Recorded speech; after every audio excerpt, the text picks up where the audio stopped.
Crazy people, आप देख रहे हो चैनल कॉमर्स वाले। और आज एक बार फिर आप लोगों के सामने लेकर आ गया हूँ डिफरेंशियल सीरीज का एक फ्रेश एपिसोड। इसमें हम डिफरेंस करने वाले हैं भाई स्टॉक मार्केट और म्यूचुअल फंड्स के बारे में। आज होने वाला भाई स्टॉक मार्केट, जिसको हम शेयर मार्केट भी कहते हैं, वर्सेस म्यूचुअल फंड्स। तो आइए करते हैं स्टार्ट। तो सबसे पहले एक एक करके हम बात कर लेते हैं। सबसे पहले हम बात कर लेते हैं स्टॉक मार्केट के बारे में। तो स्टॉक मार्केट क्या होता है, जिसको हम शेयर मार्केट भी कहते हैं। तो शेयर मार्केट में बेसिकली क्या होता है कि अगर एक कंपनी है उसको फंड रेज करने हैं, अगर एक कंपनी है उसको फंड रेज करने हैं, तो उसके पास जो है दो तरीके होते हैं। पहला कि भाई वो लोन ले ले, और दूसरा कि भाई वो शेयर मार्केट में जाए। ठीक है। अब अगर वो लोन लेती है तो क्या करेगी, वो बैंक से जाके लोन लेगी कंपनी कि हमें लोन चाहिए।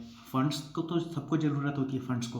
तो भाई पहला ऑप्शन जो सिंपल ऑप्शन होता है वो होता है लोन, और दूसरा होता है स्टॉक मार्केट या फिर शेयर मार्केट। तो ये कैसे काम करता है वो आज मैं आपको बताने वाला हूँ। तो मान लीजिए यहाँ पे एक ये कंपनी है, ठीक है, इसको चाहिए पैसे। तो ये कहिए जनरल पब्लिक के पास जाएगी, ये कहेगी भाई कि मेरे को पैसे दे दो और बदले में मेरे शेयर ले लो। ये जनरल पब्लिक है, ठीक है।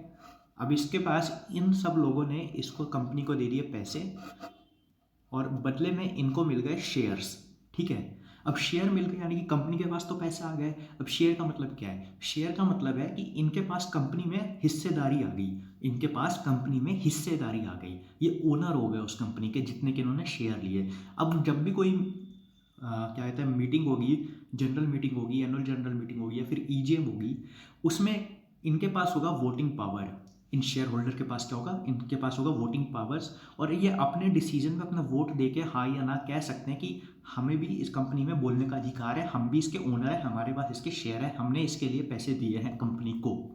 तो आइए भाई, ये होता है सिंपल फंडा शेयर मार्केट का। अभी मैं उसमें नहीं जा रहा कि इक्विटी क्या होता है, प्रेफरेंस क्या होता है, डेब्ट क्या होता है, डिवेंचर क्या होता है, बॉन्ड्स क्या होते हैं। वो सब हम आगे कभी वीडियो में करेंगे। लेकिन अभी के लिए आप सिर्फ एक शेयर का एक मोटा मोटा ये समझो, शेयर मतलब ओनरशिप। यहाँ से कंपनी ने उनसे पैसे मांगे और वहाँ पे उनको शेयर दे दिए गए। तो बेसिकली शेयर में मार्केट में यही होता है कि शेयर हम अपने नाम पे लेते हैं, हम ओनर होते हैं। अब म्यूचुअल फंड में क्या होता है? म्यूचुअल फंड में क्या होता है, हमारे पास एक मैनेजर होता है जिसको हम बोलते हैं म्यूचुअल फंड मैनेजर। तो एक कंपनी होती है, एएमसी करके कंपनी होती है। तो उसमें हम क्या कहते हैं, हम लोगों को देते हैं पैसे। अब इसमें क्या होगा ना कि बहुत सारे लोग खुद आएंगे, हम एक किसी कंपनी में इन्वेस्ट नहीं कर रहे। हमने कहा क्या, बहुत सारे लोग खुद आएंगे इस मैनेजर के पास और कहेंगे कि भाई हमें हमारे पैसे ले लो, और कोई आप तो भाई इतने नॉलेजेबल पर्सन हो, आपको बहुत नॉलेज है, आप इनको कहीं अच्छी जगह इन्वेस्ट करके जो रिटर्न आए उसमें हमें पैसे दे दो। अब जो ये मैनेजर होता है ये कौन होता है? तो भाई ये बेसिकली ये सीएफए हो सकता है, ये चार्टर्ड अकाउंटेंट हो सकता है, ये कोई एमबीए इन फाइनेंस हो सकता है, जिसको नॉलेज हो फाइनेंस के बारे में और शेयर एक्सचेंज के बारे में। तब ये जो मैनेजर है इसने सबसे पैसे ले लिए, इसने सबसे पैसे ले लिए। अब मान लीजिए इसको 500 लोगों ने 100 रुपये दे दिए, तो सबने इसको पैसे दे दिए। अब उसके बाद हुआ क्या? अब ये मैनेजर क्या करेगा, बहुत सारी कंपनीज होती हैं, जैसे मान लीजिए 3 कंपनी है, तीनों का शेयर 100-100 रुपये का है, तीनों का शेयर 100-100 रुपये का है, लेकिन मेरे पास सिर्फ 100 रुपये है। तो मैं एक ही कंपनी में इन्वेस्ट कर सकता हूँ, लेकिन मेरे को क्या चाहिए, मेरे को चाहिए कि मैं तीनों में इन्वेस्ट करूँ। तो उस केस में मैं म्यूचुअल फंड के लिए जाऊँगा। मैं म्यूचुअल फंड में मैनेजर को जाके कहूँगा ये मेरे 100 रुपये हैं, अब तीनों में इसको इन्वेस्ट कर दो। तो तीनों में इन्वेस्ट वो कैसे करेगा? अब उसके पास तो भाई मान लो कि मेरे साथ 2 लोग और हैं, ए एंड बी, उन्होंने भी 100-100 रुपये दिए, मैंने भी 100 रुपये दिए, तो हमने टोटल 300 रुपये दिए, और 300 रुपये उसने तीनों कंपनीज में लगा दिए मैनेजर ने। अब जब उस पर डिविडेंड आया, कोई रिटर्न आया तीनों में से किसी भी कंपनी पे, तो तीनों को 1/3 मिल जाएगा, क्योंकि हमने 100 लिए। ठीक है। अब समझ रहे हो, मतलब मैंने दिए 100, लेकिन मेरे पैसे लग गए तीनों कंपनी में, यानी कि पार्ट पार्ट, यानी कि मेरा 33 रुपीज़ इसमें लग गए, 33 इसमें लग गए, 33 इसमें लग गए। वैसे जो पर्सन ए है उसके भी 33 इसमें लग गए, इसमें लग गए, इसमें लग गए, उसके भी ऐसे पूरा 100 गए। एंड सेम विद बी, यानी कि हमने शेयर तो 3 लिए, लेकिन 3 बंदों ने तीनों के लिए। अब मान लीजिए किसी एक कंपनी ने अपना डिविडेंड अनाउंस किया 50 रुपीज़ का। अब 50 रुपीज़ का जो डिविडेंड है वो मेरे में, ए में और बी में, तीनों में बटेगा।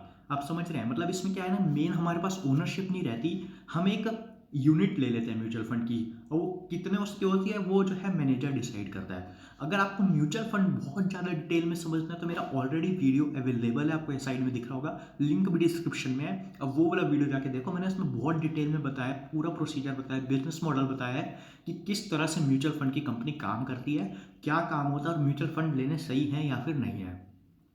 तो एक मेन डिफरेंस हमारा ये था कि हमारे पास ओनरशिप नहीं रहती म्यूचुअल फंड में, और लेकिन हम स्टॉक एक्सचेंज में हम ओनर बन जाते हैं। दूसरी बात मैं कर देता हूँ, आपने कई बार इस चीज़ का नाम जरूर सुना होगा जिसको हम डीमैट अकाउंट भी कहते हैं।